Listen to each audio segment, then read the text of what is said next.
सबको जय मसीह की। आज हम लोग एक विषय में चलेंगे और वो है मत्ती का किताब और वचन अध्याय मत्ती का किताब और अध्याय 11 और वचन 30। क्योंकि मेरा जुआ हल्का और मेरा बोझ मेरा जुआ सहज और मेरा बोझ हल्का है। ओके, मेरा बोझ हल्का है। परमेश्वर कितना खूबसूरत प्रभु यीशु मसीह ये बात करता है। आज अगर आप नया जन्म आपको मिला है तो ध्यान दीजिए, नया जीवन का आनंद लीजिए। नया जीवन बार बार नहीं मिलेगा। यह नया जीवन का आनंद लीजिए, नया जीवन को मजबूत बनाइए, नया जीवन को सीखिए, नया जीवन में बढ़िए और नया जीवन में नई चीज़ों में बढ़ते जाइए। परमेश्वर का दया हमें रोज नया बनाता है। परमेश्वर के अनुग्रह में बढ़िए। परमेश्वर आपको एक नया जीवन दिया है। ओके, और जो जो कोई व्यक्तिगत उद्धारकर्ता यीशु मसीह को मान लिया है या ग्रहण किया है, वो इस नया जीवन के आनंद को लेना चाहिए। यीशु मसीह आपका उद्धार करता है, यीशु मसीह आपका बचाने वाला है और आपको बचाया है और आपको एक नया जीवन दिया है। इस नया जीवन में बहुत सारे ऐसे चीज़ें हैं जो प्रतिज्ञाओं से भरा हुआ है और कहते हैं कि ऐसे आनंद उसने दिया है जो वर्ण से बाहर है और ऐसे शांति है जो उसके वचनों से हमें प्राप्त होती है। इसीलिए हमें नया जीवन का आनंद लेना चाहिए, नया जीवन के बारे में सोचना चाहिए। हर एक माँ बाप सोचिए, अपने बच्चों को या अपने बच्चों के जीवन में अच्छी चीज़ देखना चाहते हैं, दिमाग से या शरीर से या सांसारिक से और आत्मिकता से वो मजबूत और परिपूर्ण देखना चाहते हैं। हर माँ बाप कि हमारी बच्चे संस्कारी हो, हमारी बच्चे मन से भी समझदार हो, कमजोर ना हो कोई चीज़ में, शरीर से भी मजबूत हो और आत्मिक चीज़ों में भी मजबूत हो। हर कोई चाहता माँ बाप, उसी प्रकार परमेश्वर भी चाहता है। कई बार इंसान अपनी मर्जी से चीज़ों को करता है और अपनी इच्छा अनुसार अपनी स्वयं के सोच विचार में कुछ चीज़ों को प्राप्त करने के लिए कोशिश करता है और कुछ चीज़ों को सही करने के लिए कोशिश करता है। आप अपनी आप में कोई भी चीज़ सही नहीं कर सकते अगर हम यीशु को संपूर्ण रूप से उद्धारकर्ता मानते हैं। आज जो आप परिश्रम करते हो, बोझ तले दबे हो, आप यीशु को दे दो। यीशु मसीह स्वयं कहता, हे परिश्रम करने वाली और बोझ तले दबे लोगों, मेरे पास आओ, मैं तुम्हें विश्राम दूंगा। वो विश्राम देगा, क्यों नहीं देगा? वो देगा। वो आपसे प्यार करता, वो आपका उद्धार करता। आपने रिसीव किया उसे, व्यक्तिगत उद्धारकर्ता के रूप में आपने उसे ग्रहण किया है। और इस नया जीवन में सोचिए, आदम और हवा को आदम की बगीचा में खूबसूरत ऐसी जगह पे रखा, पर परमेश्वर ने आदम और हवा परमेश्वर की प्रतिज्ञाओं को भूल गए, परमेश्वर के वादों को भूल गए, उस जगह की आनंद नहीं ले पाए।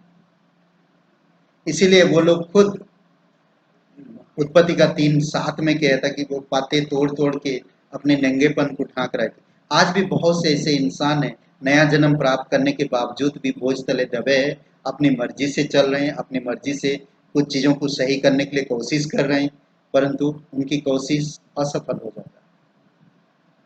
परमेश्वर ही है जो आपको सफल कर सकता है।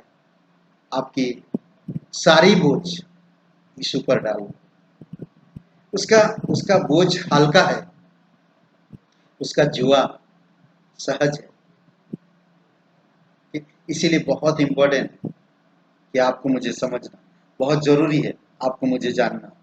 ओके, एक वचन कहता कि आज हमें आत्मिकता में, पहला पत्रस का 3 अध्याय वचन 18 में कहता कि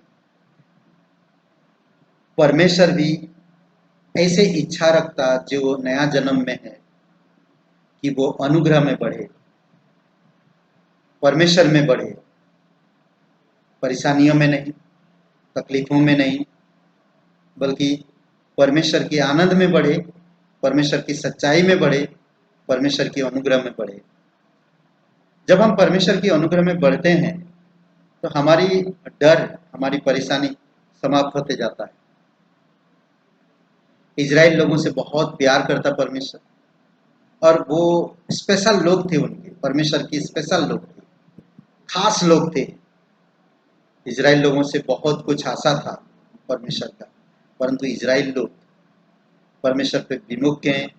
हम यिर्मयाह की किताब में देखते हैं, परमेश्वर पुकार कर कहता है, हे यरूशलेम, हे यरूशलेम, चौथा अध्याय वचन 14 में, हे यरूशलेम,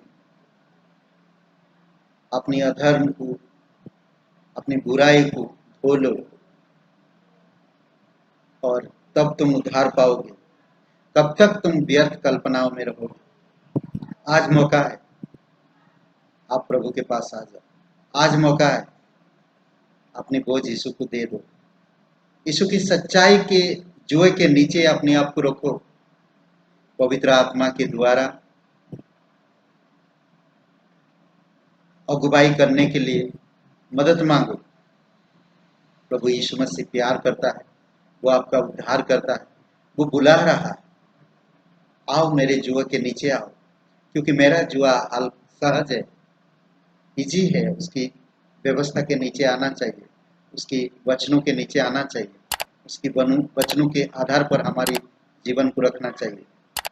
तो परमेश्वर ब्लेसिंग पर, परमेश्वर आशीष देता। इसलिए बहुत जरूरी है कि हम उसके जुए के नीचे आ जाएं, क्योंकि उसका जुआ सहज और उसका बोझ हल्का है। आइए हम लोग प्रार्थना करते हैं। हमारे जीवित परमेश्वर, जितने भी भाई बहन नया जीवन प्राप्त किए, प्रभु व्यक्तिगत रूप से उद्धारकर्ता के रूप में आपको ग्रहण किए हैं, आप उनके नया जीवन को आनंद के साथ जीने में मदद करो।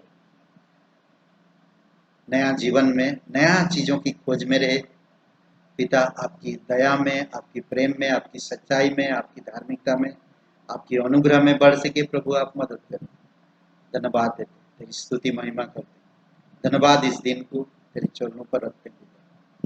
धन्यवाद देते प्रत्येक भाई बहन जो ये वचन सुन रहे हैं, प्रभु आप उनके दिलों में बात करो। कोई अगर अंधकार की शक्तियों के जगड़ में है, प्रभु यीशु तेरे नाम से प्रार्थना करते हैं कि आप उन्हें पूरी तरह से प्रकाश में लेकर आओ।